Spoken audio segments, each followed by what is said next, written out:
Nobody dared to question him. The billionaire CEO, known for his explosive temper and ruthless power, ruled his empire with fear. Employees whispered in hallways, trembling at the sound of his footsteps. But everything changed the day a quiet new cook stepped into the company kitchen. He wasn't there to fight, but his very presence would ignite a storm no one saw coming. What could a single man with nothing to lose possibly do to shake the unshakable? And how far would this CEO go when his power was finally challenged? Marcus had never imagined working in a place like this.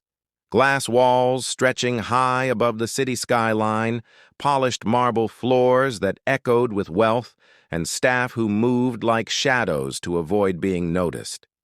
The billionaire CEO's headquarters was more fortress than office, and every employee seemed to carry invisible chains of fear. Marcus wasn't a high-powered executive, he was just the new cook. A quiet man with calloused hands, he'd grown up in a small southern town where opportunities were scarce and prejudice was everywhere.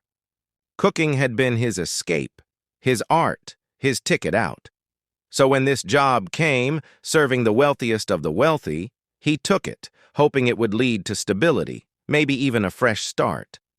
But Marcus noticed the tension from day one. Employees who avoided eye contact, whispers that stopped when footsteps approached, and an eerie stillness whenever the CEO entered the room.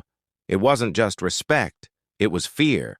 And though Marcus tried to focus on his craft, he couldn't ignore the sharp glares, the dismissive tone, and the subtle reminders that he was different, that he didn't quite belong. What Marcus didn't know was that this kitchen job would put him at the center of a storm that had been brewing for years. The quiet cook was about to become the one person willing to stand where no one else dared. The days in the billionaire's tower passed like clockwork, cold, efficient, and suffocating. Marcus arrived before sunrise, slipping into the massive, stainless steel kitchen where silence ruled. He cooked gourmet meals he'd never be able to afford, plated them with precision, and sent them out without a word. Most days he felt invisible, but not to the CEO. It started small. A raised eyebrow when Marcus entered a room, a cutting comment about the help said just loud enough for him to hear. The CEO had a way of making Marcus feel like he was on trial for daring to breathe the same air. At first, Marcus brushed it off. He'd learned to let words roll off his back. But this wasn't just arrogance. This was something colder, sharper. A reminder that no matter how skilled he was, no matter how hard he worked, he would always be other in the CEO's eyes. The atmosphere at the office was toxic. Employees lived in constant fear, their shoulders tense, their eyes downcast. Marcus overheard hushed conversations, stories of people fired for minor mistakes, of careers destroyed on a whim. But he also noticed something else, an unspoken hierarchy that kept people of color at the bottom. Marcus was the only black employee in the entire building. That wasn't a coincidence. One afternoon, the CEO stormed into the kitchen demanding a dish Marcus had never heard of. His tone dripped with mockery, his voice booming so loud the staff froze. Marcus felt heat rise to his face as the CEO sneered, questioning his competence, his worth. The humiliation burned, but Marcus kept working, hands steady, face calm. He'd been through worse. He wasn't going to give this man the satisfaction of seeing him break, but it didn't stop there. The CEO's comments became more pointed, more venomous. "Maybe this job is too high class for you," he said one morning, his voice echoing off the marble floors.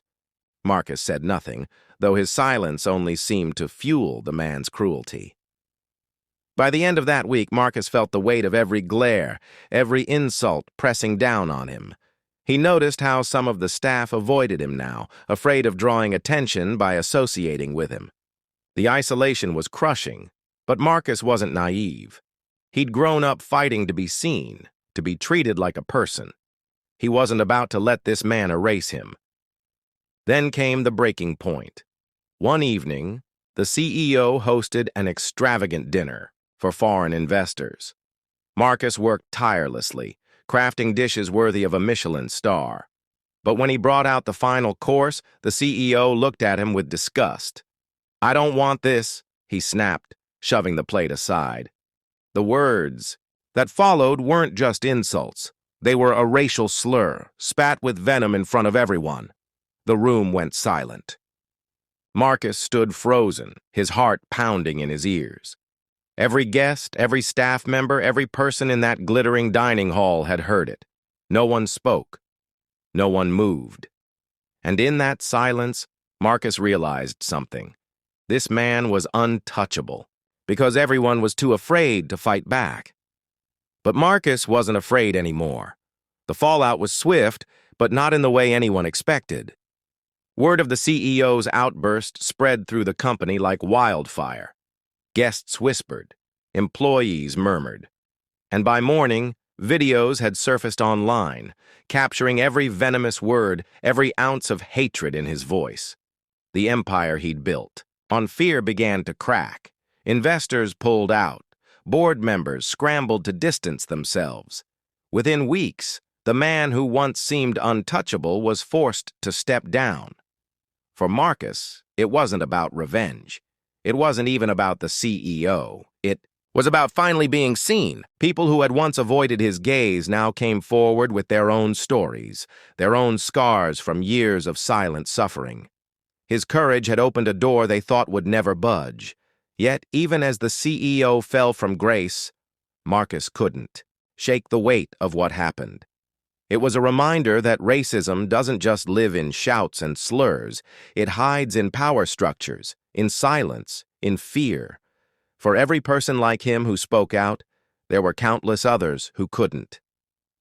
Marcus left that job, but he didn't walk away quietly. He used his story to speak truth to schools, to workplaces, to communities that thought they were immune. He became a voice for those who'd been silenced, proof that even one act of courage can ripple outward, shaking systems built to keep people in their place. And so, I'll leave you with this. How many more Marcuses are out there right now, enduring injustice behind closed doors because no one dares to speak? And when the moment comes to take a stand, will we have the courage to do what's right even if it costs us everything?